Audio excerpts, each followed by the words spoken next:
Kawadhi weche goeko mabende timore aluora mag counties wa makaluo jodak ma North Nyakach Ward koro nito oko mor kod kaka od thieth ma Katito level 4 hospital chiwo services mag thieth ne jotuo.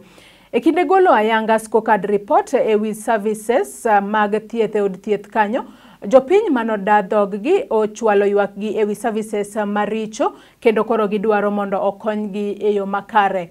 Nonro makamano notim kod Transform Empowerment for Action Initiative team kanyakla kod URAI kowuok e agucho menda mar Danida. Achiel kuom jodak ma Nyakach manoeri Kennedy Odhiambo owacho ni od thiedhno ok tim tije kaluore ni okomi jotuo thieth makare. Community health worker manoeri Evelyn Okuto bende owacho ni jotuo mang'eny sandore ahinya e gwenge goeko gino makoro miyogi gidhi manyo services goeko mag thieth e ute thieth mamoko. Program officer mar team manoeri Cliff Ochieng owacho ni chenro noero geto miyo jopiny duol mar wacho chandruoge mabende gikale mondo mi okonygi e yo makare. Katito nigi problem maduong'.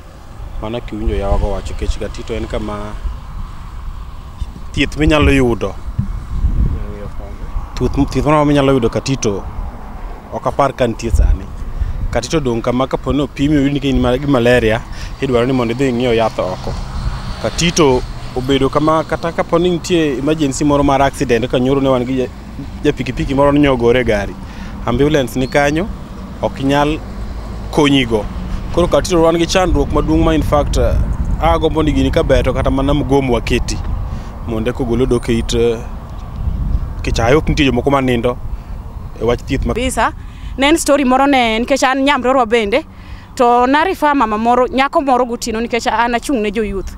Koro nyako ni kana rifa e gutieno mondo mi odhi oyud service Katito to odhi gi pikipiki ni kodhi to odhi ni mondo obed attended kae to itame ni ok jogo ok nyal manage ang'ono ok nyal manage mondo mi ochole mondo nyuol koro mondo dhi another hospital. Nyako ni nowuotho ga piko moluore ga piko mochopo Dunga Beach e kuma no dhi monyuole.